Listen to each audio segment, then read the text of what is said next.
Hey, we're cooking with gas here on the Jewcast. Okay, careful using a phrase like that. This trial is a travesty. It's a travesty of a mockery, of a sham, of a mockery, of a travesty, of two mockeries, of a sham. Tradition! Oh, shut up, Carl! Shut your goddamn Jew mouth! You people are why there's war in the Middle East! Gekakken af een jam. Nebbig. Ver poepoepoe. Vermischt. Verkakt. Vertut. Verstonken. Fartig. Exactly.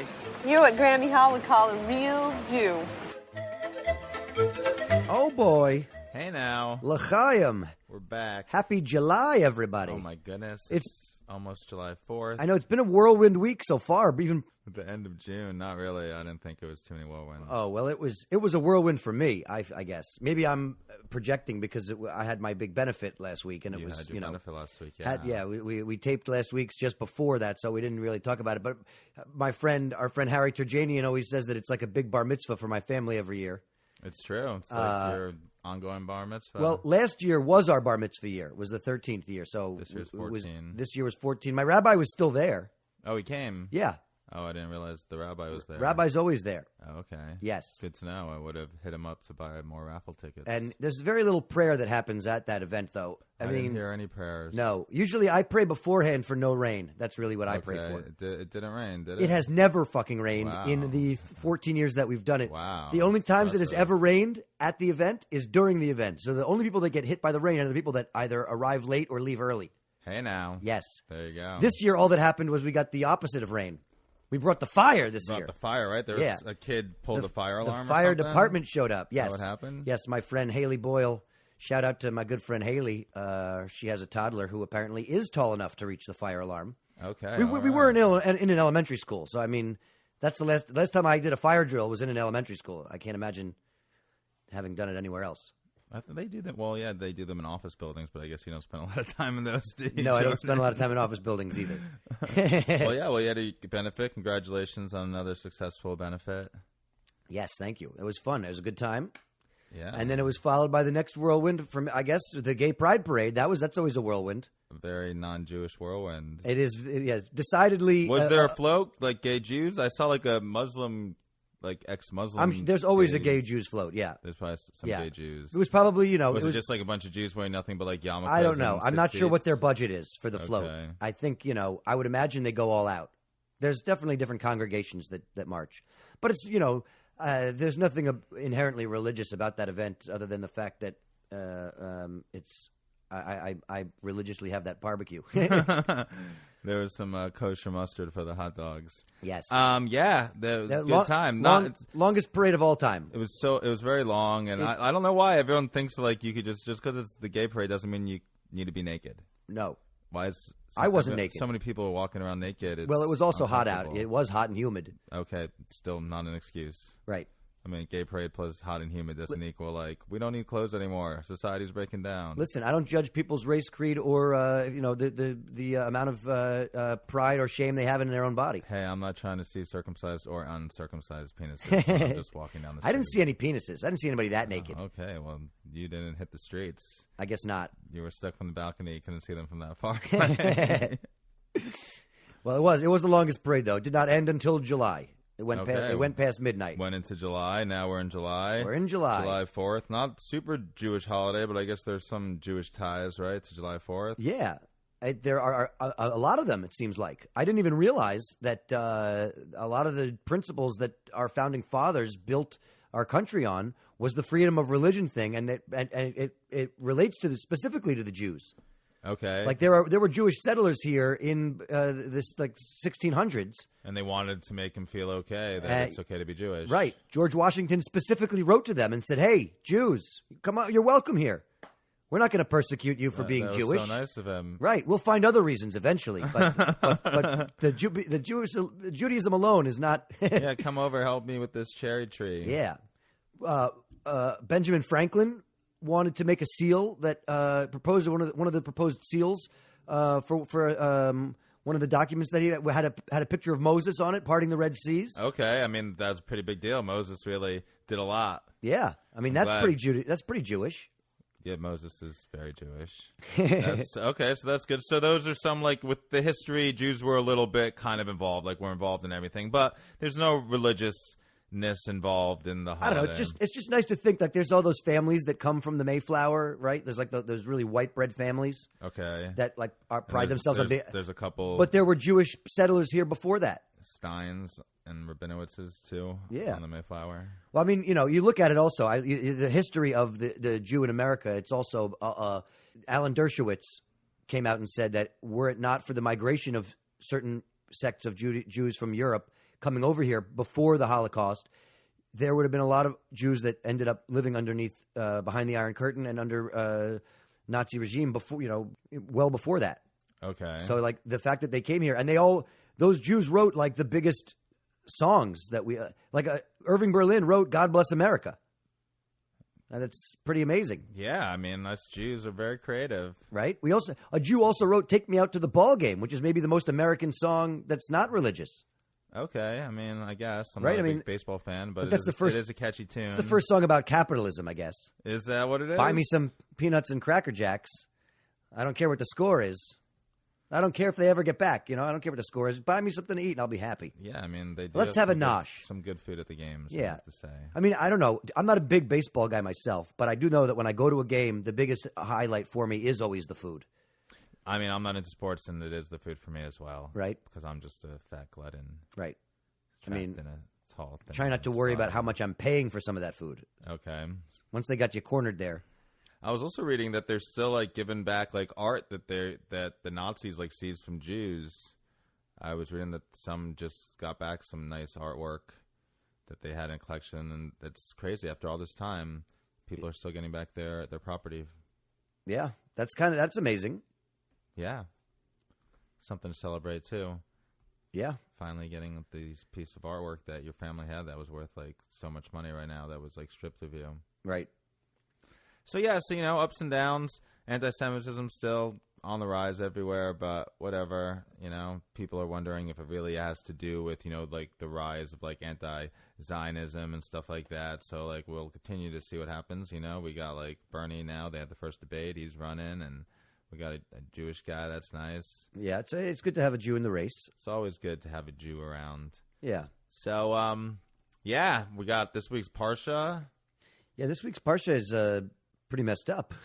I mean, they go against Moses and Aaron. I guess it's Korach. Is that what it's called? Korach, that's the guy's name. That's Korach. that's the guy's name. This is the guy. He's not. I guess a really good guy. He gets together like the heads. He gets 250 like people that are respected of the Jewish community or whatever, and they want to be Kohanes. They want to like offer sacrifices to God, and they don't understand like why is it just you, Moses and Aaron, and the Levites? It's not fair, and they're mad, and they want to do it, and Moses is like, hey.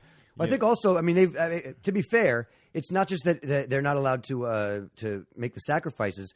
They're also they were complaining that Aaron and Moses are holding all the money, like they're reaping most of the benefits. They were noticing that there was like a little bit of out of whack. Oh, is that the case? Okay, that's one of the things that they were saying. I didn't realize that. I thought it was just that. However, if you look back at it, also, I mean, Moses and Aaron are doing all the work. Like they're the ones that are that have to do everything. We talked about last week about how when does Moses sleep? Right, he's got to do everything.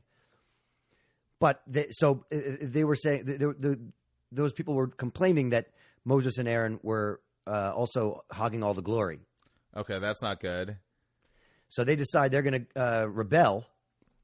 And God's like, oh, no, that's not happening. Right. So, no. Well, Moses is like, nice. Right. And Moses is like, well, why don't you guys could offer the incense. Right. And we'll offer the special incense to God, and we'll see what happens. And I guess the ground Moses is like, if God doesn't want it, like the ground will swallow you whole or something. And the ground went and swallowed all of them whole. And then fire killed the 250 people. And they told the rest of the Jews get away from their tents. Like God is gonna punish them. And then still, even after all that happened, the Jews are still mad that people got murdered. They're still mad at Moses and Aaron. They can never do right. And then God's like, oh, well, no, now he wants to punish everybody with a plague. And then I love it how Moses and Aaron keep trying to help the rest of the Jews, and they're like, "No, God, don't kill them. They're just messed up." It's a really vicious, endless cycle that's going on over here. And then I guess, Moses does tells Aaron to go do the incense again to stop the plague, and like a bunch of people die, but Aaron's able to like stop the plague. I guess he goes to a certain distance, and the plague doesn't go past him or something like that. Did you ever see that episode of Futurama where Bender gets lost in space and he ends up talking to God? No. Prior to that, he is. I think it's Futurama. Yeah, he has there's a whole civilization that he created on his backside because he's been floating in space. There's this whole civilization, so he tries to do things to help them, and everything he does ends up killing a bunch of them. Oh, really? So like they say that they're broke, they're like really poor. So he throws he gives them a quarter, but they're like really tiny people. The quarter crushes half their village. Okay. So you think that's what God's doing? I mean, I feel like there's a little bit of that in there where, God says he's all knowing and all perfect, but that's, if you look at some of the results, maybe not. It's also us, us humans, we're fucked up and we don't really know what we want. I mean, well, there's this thing because, everybody's revolting against Moses and Aaron. And at the end of it, even it's like God says that, like, they should get, like, all the firstborns of the cattle. All the firstborns, actually. They have to give them 5 silver pieces or something for their children firstborn. Right. And then they have to give them the firstborns of the flocks, of the sheep, of whatever. The first of all the ripe fruits and stuff. And it is kind of like almost like Aaron and Moses are like, don't look behind the curtain, like that's why we don't want anybody in our sanctuary besides the ones that we say. We need the best of everything. And they were able to do some trickery, or I don't know. I mean, it does sound like there's a little bit of that because there's too much of this, like, you're my people, you're the chosen people, you're not doing what I like. Oh, Moses is a pain. Like, it's like keeps on coming up, since like the golden calf. We've been dealing with this over and over again. Right. It's like Moses keeps coming up with new plot twists to be able to keep people in line. Okay, like to keep them interested. Yeah. Listen, God, they're starting to rebel. Maybe we put together some plagues, or throw just whatever to keep them on their toes. You gotta let them know. You gotta keep the Jews on their toes. Sure. What good is being all powerful if you're not going to flex a little bit?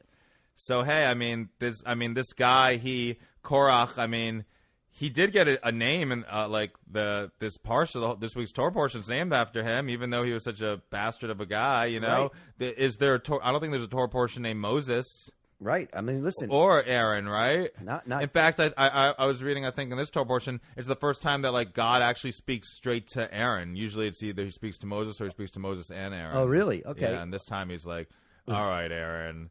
Moses was in the bathroom, I think.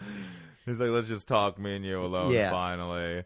Man, what's up with these Jews? They just could never be happy. They complain about everything.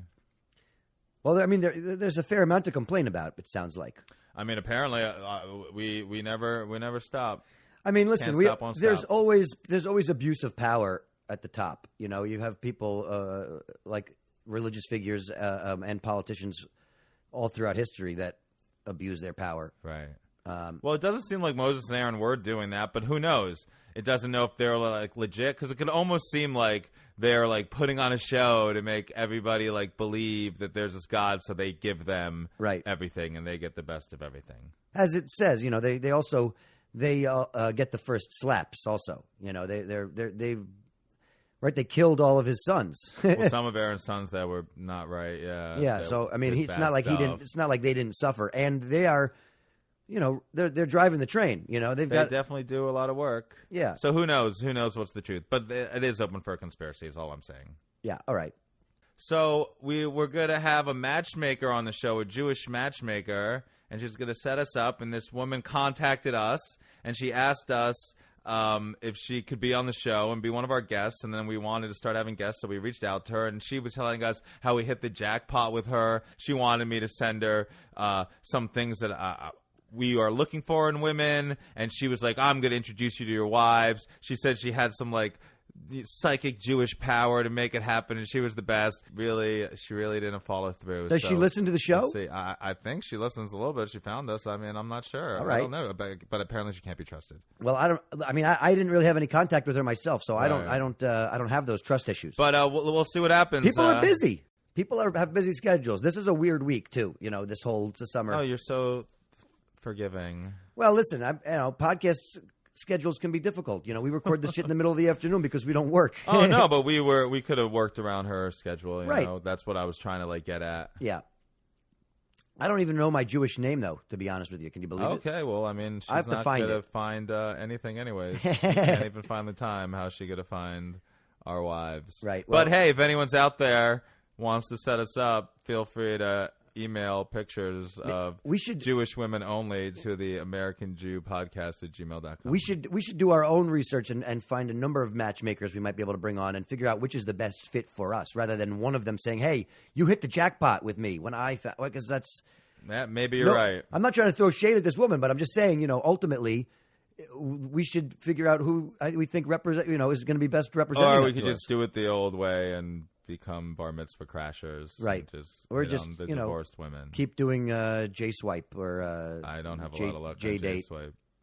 I never went on J Date. No, you don't go on J Swipe, the Jewish Tinder. I actually am on J Swipe, but I don't think I've ever gone on a date from J Swipe. Oh no. No dates from J Swipe. I've been on a few J Swipe dates, and I always try to make the first date to be a Friday night. And if they can't do Friday night, well, that's it. Then it's not going to work out. Yeah. Well, that's good. Because usually they say in their profile just Jewish, not kosher, or whatever. Right. Not religious. If it says just Jewish, not kosher, and they still can't do Friday nights because they keep the Sabbath, it's like, all right, well. You're not trying to get involved with any Sabbath-keeping women, huh? Not today. All right. Not today. Well, you hear that if you're out there and you're celebrating the Shabbat, Jordon won't date you. But I would, maybe, perhaps. It depends on your character, not on what you do on Friday night. You know what? I don't never say never, but I'm just saying. Oh, now the tables have turned. But the fact is that if I feel like maybe I said it in very black and white terms. Okay, I think you spoke too soon. Jordan's taking it back. He will consider dating anyone out there that keeps the Sabbath. I'm lonely. I'm lonely. Okay. He's lonely, especially on Friday nights.